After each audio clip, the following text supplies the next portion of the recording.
जन पड़े सोजन उधेरनहार।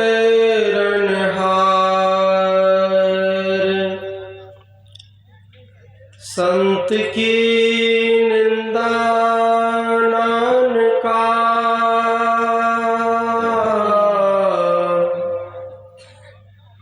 बहुरी बहुरी अवतार।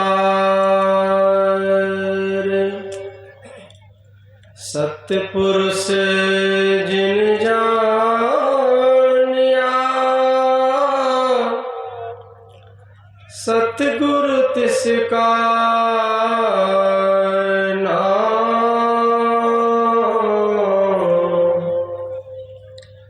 तिसके संग सिख उधरे नानक हरि गुण गाओ। दंडवत बंदन अनेक बार समरथ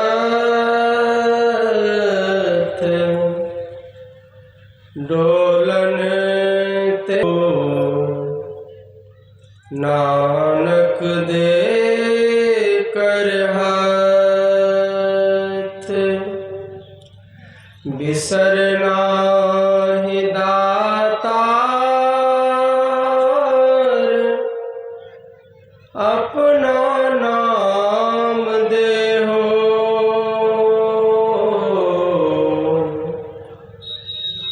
गुण गावा दिन रात।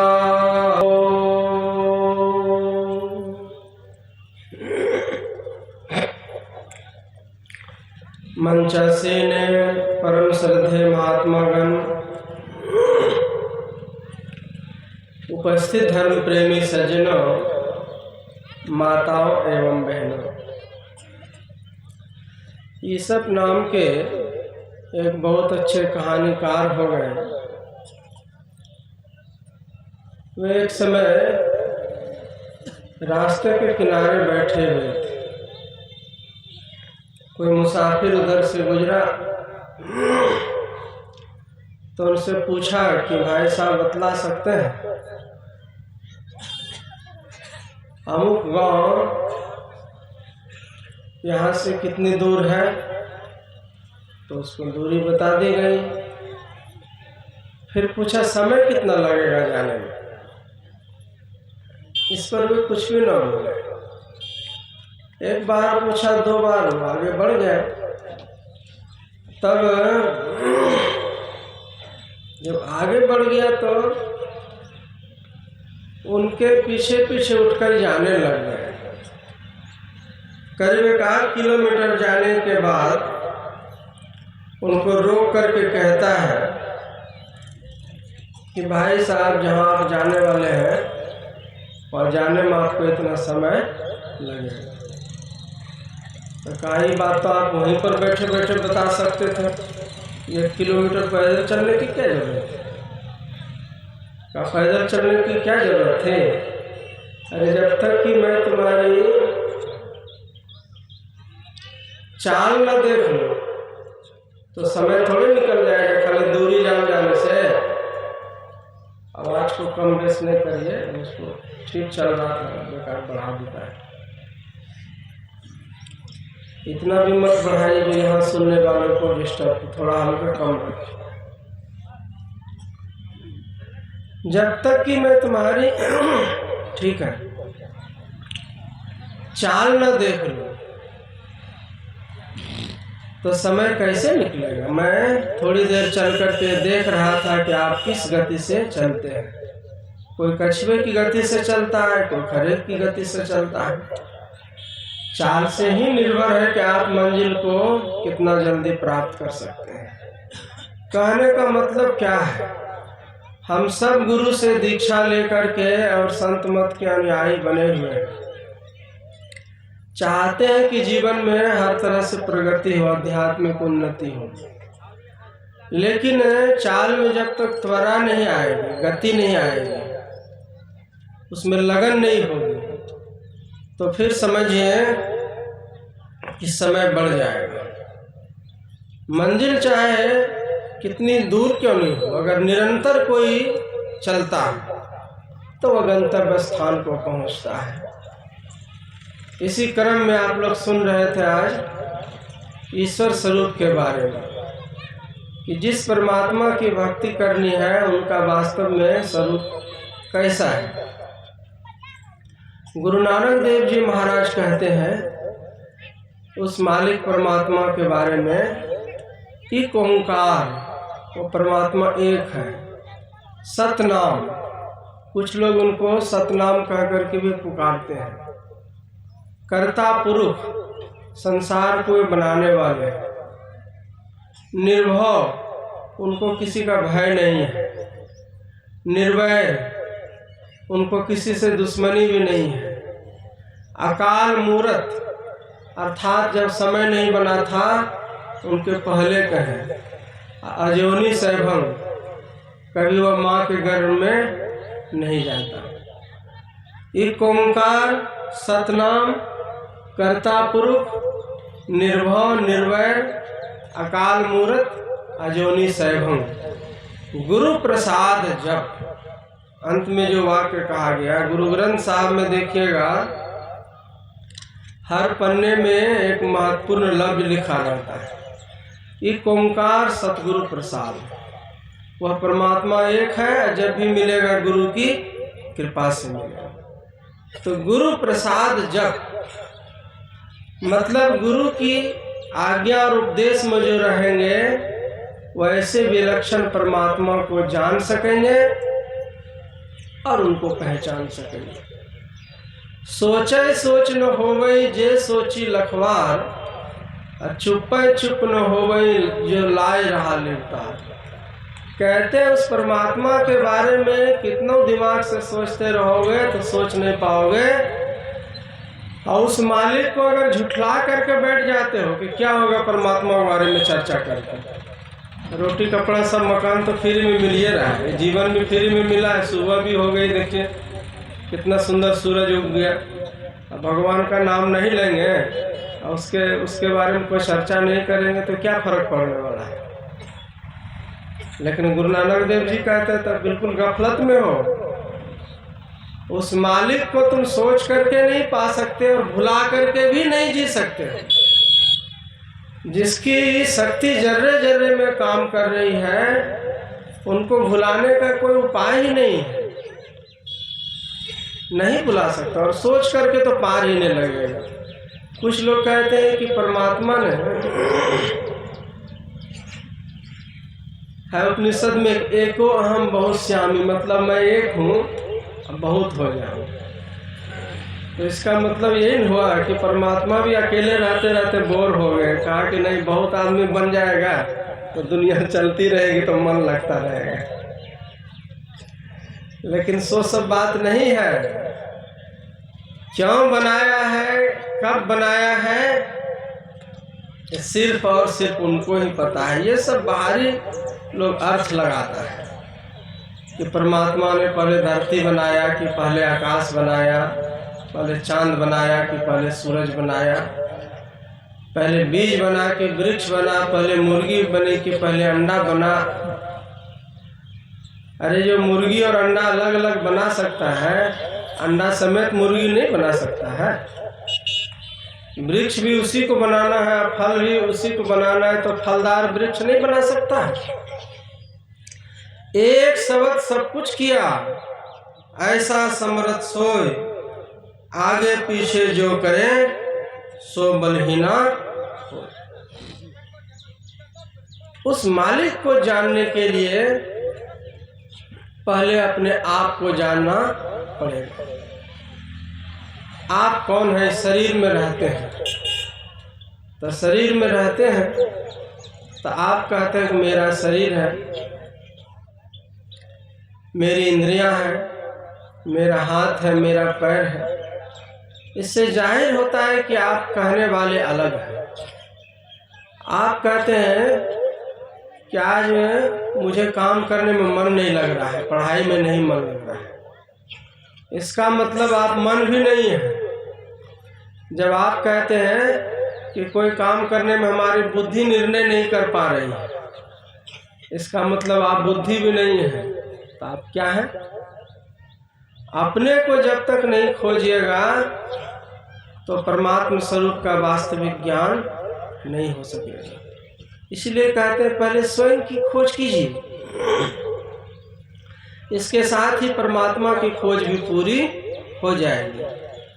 यही सवाल लेकर के गया था देवताओं के गुरु बृहस्पति और दैत्यों के गुरु विरोचन ब्रह्मा जी के पास। कहा कि कुछ ब्रह्म ज्ञान के बारे में, आत्मज्ञान के बारे में बतलाइए। तो उनको कहते कई वर्ष तक पहले ब्रह्मचर्य पालन करवाया, 30-30 बरस करके 4 बार लौटाया, 120 बरस तक उसको ब्रह्मचर्य का पालन करवाया। क्यों ब्रह्मचर्य का पालन करवाया?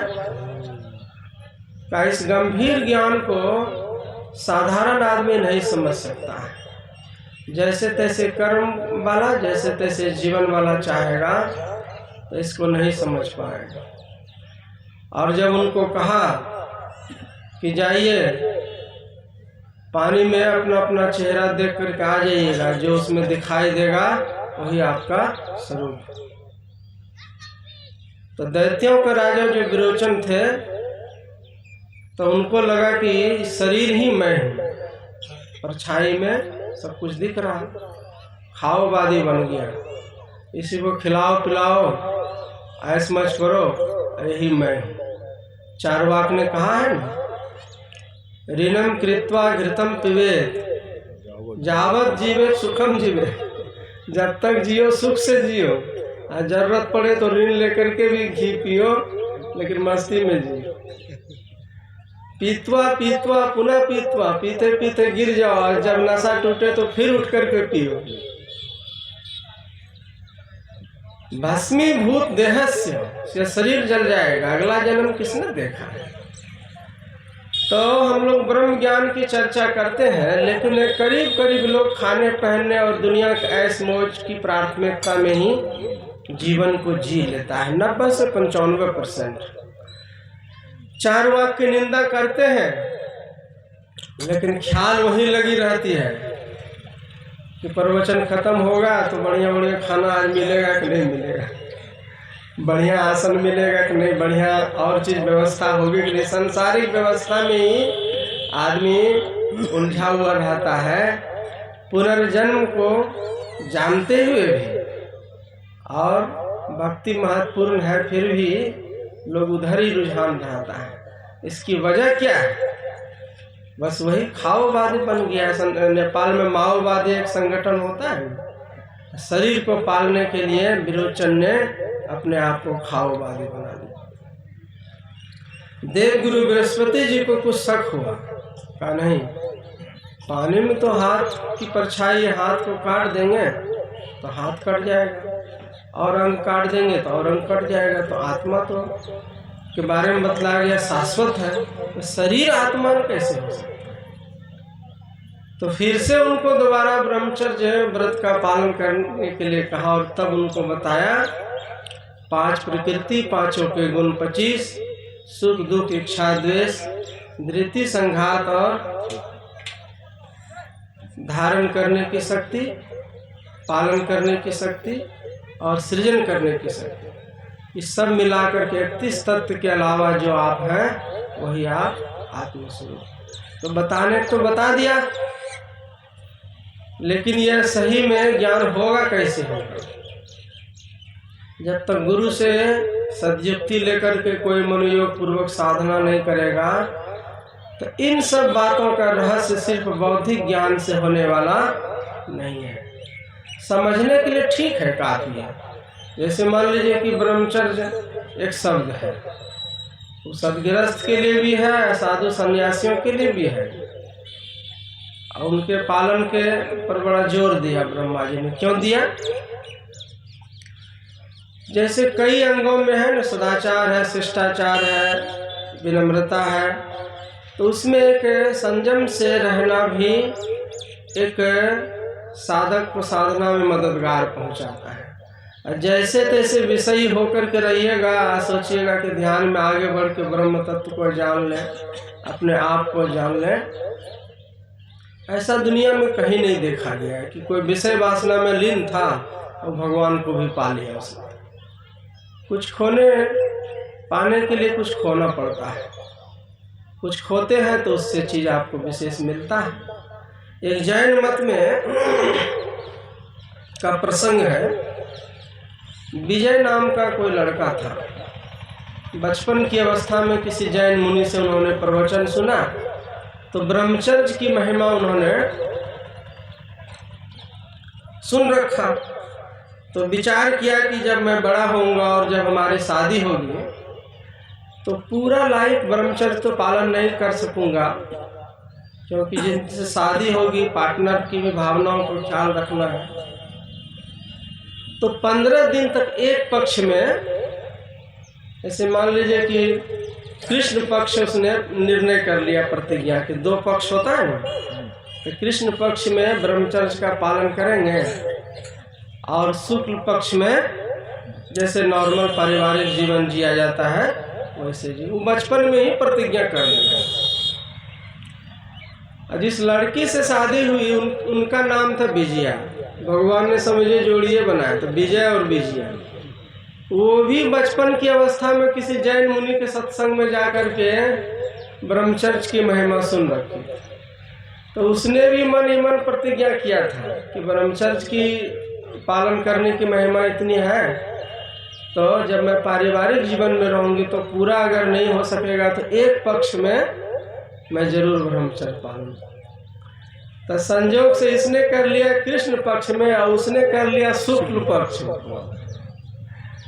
और जब दोनों की शादी हुई तो पहले ही दिन मुलाकात हुई तो अपना अपना विचार रखा का इस तरह बात है। जैसे हम लोग तो भगवान महावीर को मानते हैं और उन्हीं के महान शिष्यों के श्रीमुख से ब्रह्मचर्य की महिमा सुनी है, तो हमने तो कृष्ण पक्ष में ब्रह्मचर्य पालन करने का संकल्प ले लिया है। और उनका विचार जब सुना तो उसने कहा कि हमने भी शुक्ल पक्ष में ब्रह्मचर्य पालन करने का संकल्प लिया है। कहा तब तो सौभाग्य की बात है। ऐसा मिलनसार और ब्रह्मचर्य में श्रद्धा रखने वाले पति पत्नी बहुत कम मिला करते हैं। ऐसा करके भगवान ने हम दोनों को अखंड ब्रह्मचर्य पालन करने का संयोग बना दिया है और व्यवस्था कर दिया। समझे, हम दोनों को अपने अपने संकल्प पे रहना चाहिए। तब लेकिन शर्त यही है कि यह बात गुप्त रूप से होना चाहिए, किसी को पता नहीं लगना चाहिए। जिस दिन पता लग जाएगा तो हम लोग संपूर्ण घर परिवार को त्याग करके और मुनि वेश को धारण कर। तो बाहर से दिखाने के लिए पति पत्नी का संबंध था और अंदर से उनका ब्रह्मचर्य की साधना हो रही थी। लगन एक था कि जितना अधिक संयम से रह करके हम अपने आप को जानने की साधना को कर सकें उतना ही अच्छा है। फिर कुछ दिनों के बाद एक घटना घट गई। दूर उन्हीं इलाके में एक कोई बहुत बड़े सेठ जी थे। उसके मन में हुआ कि मैं 18,000 ऋषि मुनियों को एक साथ भोजन करा करके बहुत सारा पुण्य अर्जित करूं। तो विचार हुआ कि इतने 18,000 ऋषि मुनि लोग एक साथ मिलेंगे कहाँ, और फिर उनको व्यवस्था करने में भी तो वो लगेगा, और एक साथ इतने महात्माओं को बुलाना। तो जैन मुनि कहीं खास महात्मा थे, उनसे जाकर उसके सलाह लिया। इस तरह बात है गुरुदेव, जो मुझे 18,000 ऋषि मुनियों को एक साथ भोजन जमाने का और उसको दान करके पुण्य कमाने की इच्छा है। तो आप बतलाएं कि ये हमारी जो मुराद है वो कैसे पूरी होगी। कहा कि बेटा ये तो बहुत बड़ा कठिन संकल्प ले लिया, 18,000 ऋषि मुनि कहाँ मिलेंगे तुमको, लेकिन एक उपाय है। अमुक गांव में एक विजय और विजया नाम का दंपति रहता है। मैं यहीं से ध्यान की दृष्टि से देख रहा हूँ कि दोनों सत्य के रास्ते पर चलते हुए और अपने मन से किसी के कहने पर नहीं, कठिन अखंड ब्रह्मचर्य व्रत का पालन कर रहा है, वो भी गृहस्थाश्रम में रहते हैं। मतलब पानी में तैरने, पत्थर तैरने जैसा काम कर रहा है। अगर तुम उन दोनों को बुला करके और भोजन करा दो और वो आने के लिए अगर तैयार हो जाए तो समझो कि 18,000 ऋषि मुनि को खिलाने का जो पुण्य है 2 आदमी को भोजन कराने में हो जाए।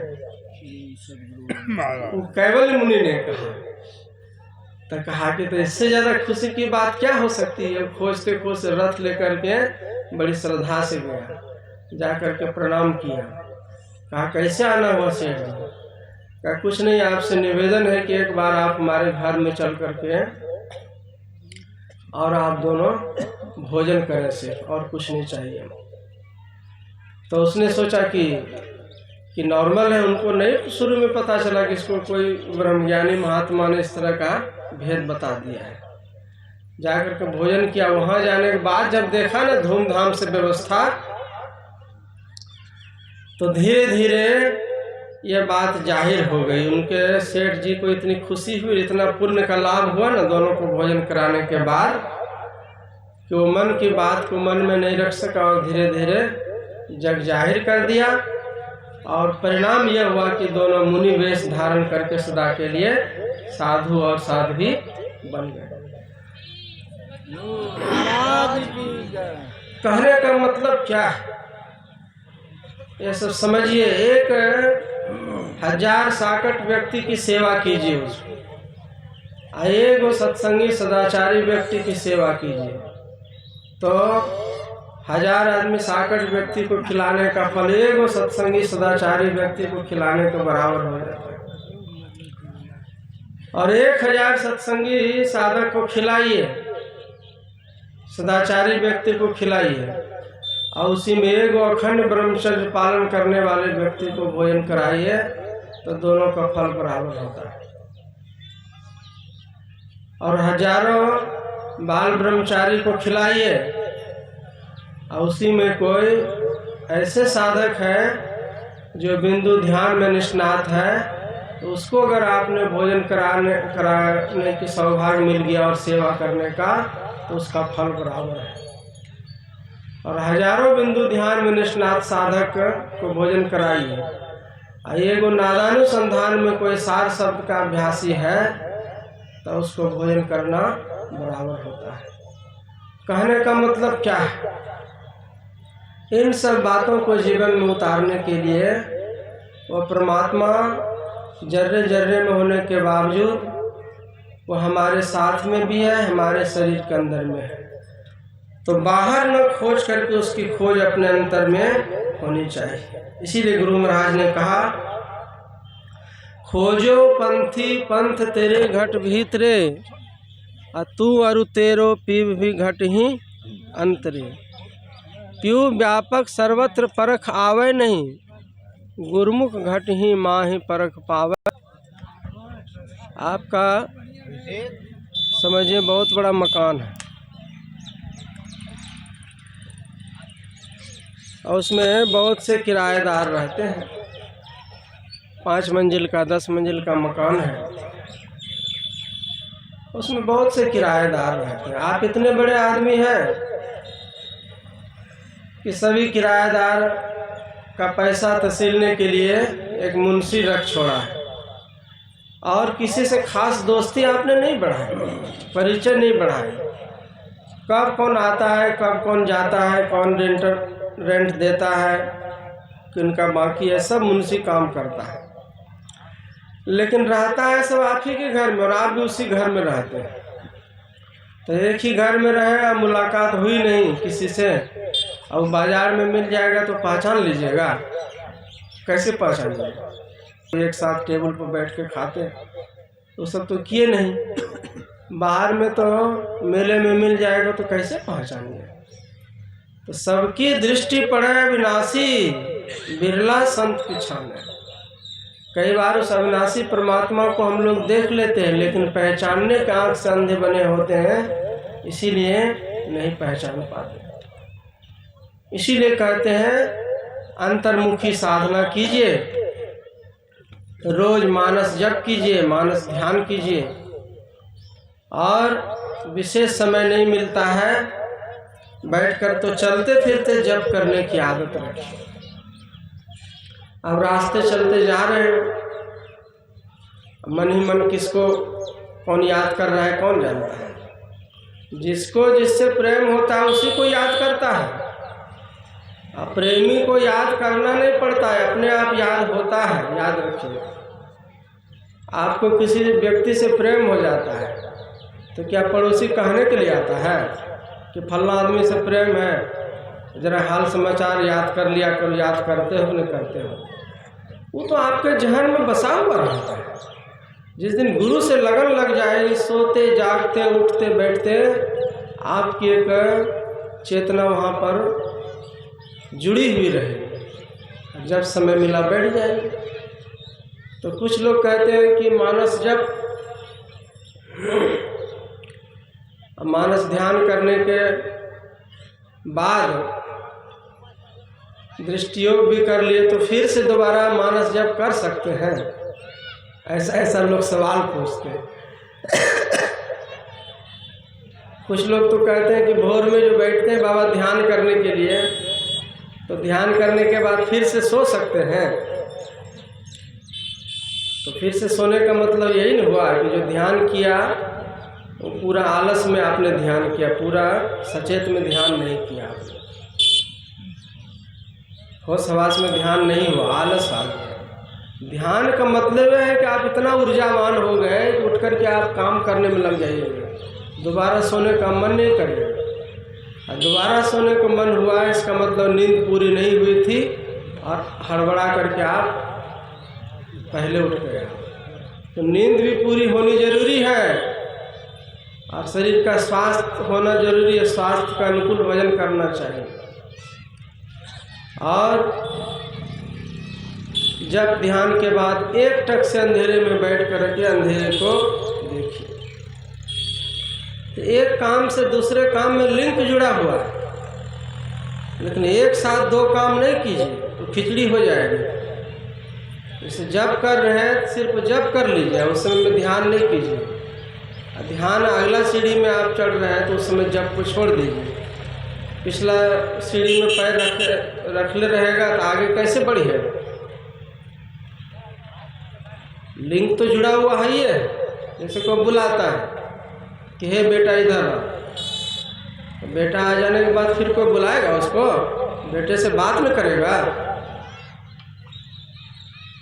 तो बात कीजिए, उसको देखिए, गुरुदेव के मनोहर रूप को देखिए और वहाँ प्रणाम करके मन ही मन उनकी विदाई हो जाएगी। पहले आवाहन किया, आपने पुकारा और फिर प्रणाम कर लिया तो मन ही मन उनकी विदाई हो गई। तो जब ध्यान दोनों छूट गया, दृष्टि योग में सब मतांतर भी छूट जाता है। जो लोग कहता ना हमारा गुरु बड़ा है, हमारी संस्था बड़ी है, ये है वो है, शून्य ध्यान में क्या है?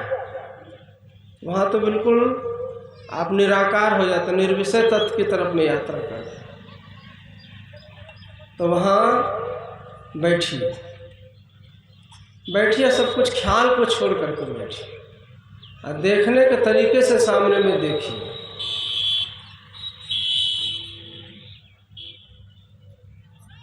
एक टक से सामने में 1.5 से 2 हाथ की दूरी पर देखिए, ऊपर नीचे दाएं बाएं छोड़ के देखिए और सिमटी निगाह से देखिए जैसे सुई में धागा डालता है। इन सब बातों को जान लेने के बावजूद गुरु से समझ करके कीजिए, नहीं तो धोखे में रह जाइएगा। भगवान ने कहा है 10 दिशाओं को छोड़ करके देख लो। तो 10 दिशाएं होती है, पूर्व पश्चिम उत्तर दक्षिण, 4 कोना ऊपर नीचे।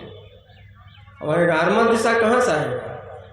लेकिन याद रहे कि जो आप अंधेरे में बैठ करके अंधेरे को देखते हैं, उनको बाहरी दिशा से कोई मतलब नहीं है। और जानकार आदमी से सीखिए, निर्विचार होइएगा जरूर वहाँ पर।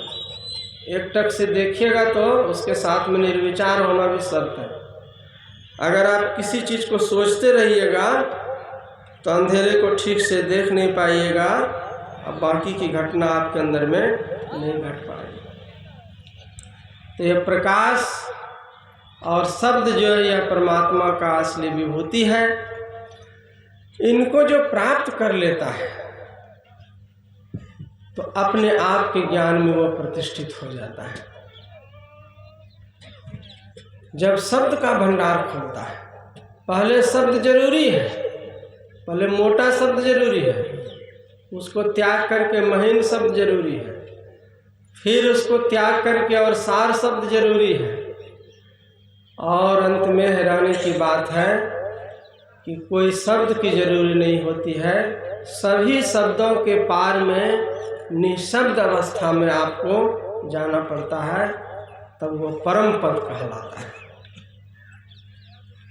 तो यह संत मत की खास विधि है और यही हमें परमात्मा स्वरूप से वास्तविक में रूबरू कराता है। इसके अलावा जो बाहरी कर्म कांड है, दुनिया उसमें उलझी हुई है, हम लोगों को सही ज्ञान मिला होगा, इसको निरंतर करना है।